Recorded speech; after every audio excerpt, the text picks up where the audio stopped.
తెలంగాణ మొత్తం గత 2 రోజులుగా జూబ్లీహిల్స్ బై ఎలక్షన్ పైనే మొత్తం చూపులైతే ఉన్నాయన్నట్టు కూడా మనమైతే చెప్పుకోవచ్చు. ఎవరు గెలుస్తారు? అటు బీఆర్ఎస్ గెలుస్తుందా? కాంగ్రెస్ గెలుస్తుందా? అనే ఒక ఉత్కంఠకి నిన్నైతే ఒక సమాధానం దొరికిన పరిస్థితి కనబడతా ఉంది. నవీన్ యాదవ్ కాంగ్రెస్ అభ్యర్థి 24,000 మెజారిటీతోని ఘన విజయం సాధించారు. ఎగ్జిట్ పోల్స్ ఊహాగానాలకి అధిగమించి అంటే ఎవరు కూడా ఇంత మెజారిటీ వస్తుందని కూడా ఎవరు కూడా ఊహించని పరిస్థితి అయితే కనబడుతుంది. ఎవరైనా 10,000 మెజారిటీ వస్తుందని అంతవరకే అంచనా వేసినప్పటికి కూడా ఊహాగానాలకి మించిన మెజారిటీ అయితే రావడం అయితే జరిగింది. కాంగ్రెస్ అభ్యర్థి నవీన్ యాదవ్ గెలవడానికి బలమైన కారణాలేంటి? ముఖ్యంగా ఒక 5 కారణాలు అయితే చెప్పుకోవచ్చు. అవేందో తెలుసుకుందాం. దాదాపుగా మైనారిటీ ఓట్ బ్యాంకింగ్ మొత్తం ఏకీకరణం కావడం, ఒకే వైపు మొత్తం రావడానికి ఇక్కడ ప్రధాన కారణం అని కూడా చెప్పుకోవచ్చు. దాదాపుగా మైనారిటీ ఓట్ బ్యాంకింగ్ 36% అయితే ఉండడం అయితే జరిగింది. ఆ 36% కూడా ఇటు కాంగ్రెస్ వైపే చూస్తాయి అన్నట్టు కూడా ప్రధానంగా తెలుస్తా ఉంది. ఎందుకంటే ఎంఐఎం పార్టీ అక్కడ పోటీలో లేకపోవడము, ఎంఐఎం పార్టీ ఇటు కాంగ్రెస్ పార్టీ మైనారిటీలకి సంక్షేమానికి సంబంధించిన కొన్ని కార్యక్రమాలు సీఎం రేవంత్ రెడ్డి అనౌన్స్ చేయడం, వాటన్నిటికి కూడా కొంత ప్రభావితమైనారు మైనారిటీ ఓటర్స్ అని కూడా చెప్పుకోవచ్చు.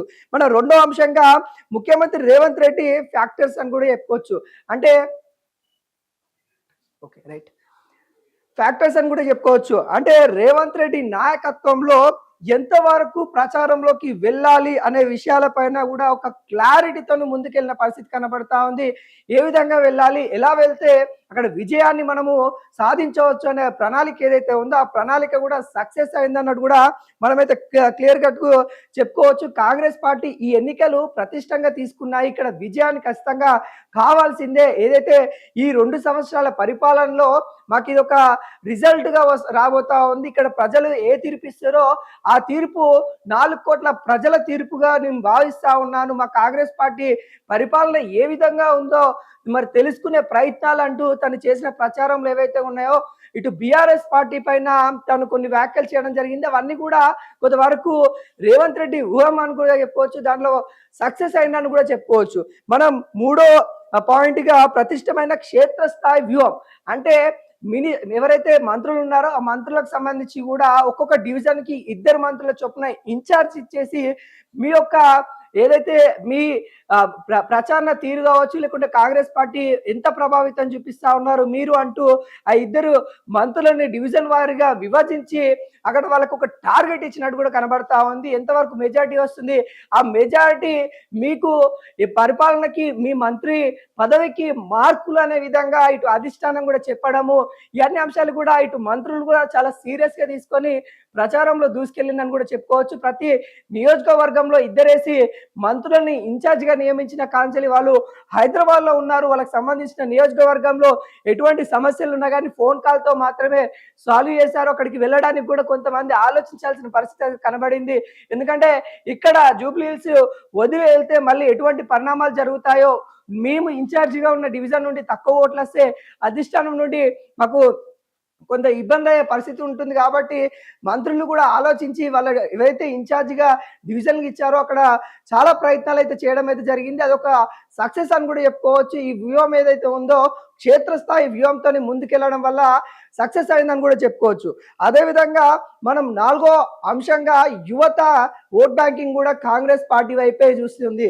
ఎందుకంటే అభ్యర్థిని ఇక్కడ ప్రధానంగా కాంగ్రెస్ పార్టీ ఒక యువకుని ఒక బీసీ లీడర్ని ఇవ్వడం వల్ల ఇక్కడ యువత మొత్తం కూడా ఆలోచించిన పరిస్థితి కనబడతా ఉంది. మన యువ నాయకుడు అయితే ఖచ్చితంగా కావాలి, బీసీ నాయకుడు ప్రధానంగా కావాలి అన్నట్టుగా యువతరం కొత్తగా ఓటు ఎవరైతే వచ్చారో వాళ్ళంతా కూడా కాంగ్రెస్ వైపే చూసిరు అన్నట్టు కూడా ఇక్కడ ప్రధానంగా తెలుస్తా ఉంది.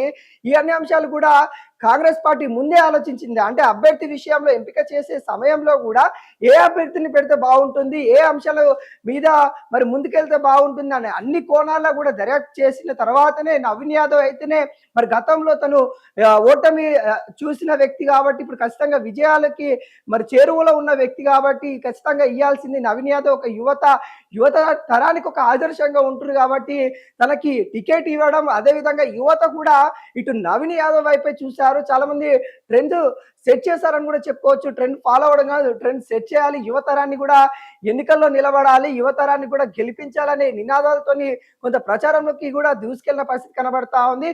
ఇక 5వ అంశంగా మనం చూస్తే సంక్షేమ కార్యక్రమాలు ఏదైతే కాంగ్రెస్ పార్టీ 6 గ్యారెంటీలు ఇచ్చారో కొంతవరకు అయితే సక్సెస్ అయింది. పూర్తి స్థాయిలో సక్సెస్ అయిందని మనమైతే చెప్పలేం గానీ, కొంతవరకు అయితే సక్సెస్ అయిందని కూడా చెప్పుకోవచ్చు. కొంత ప్రభావితం అయితే చూసింది.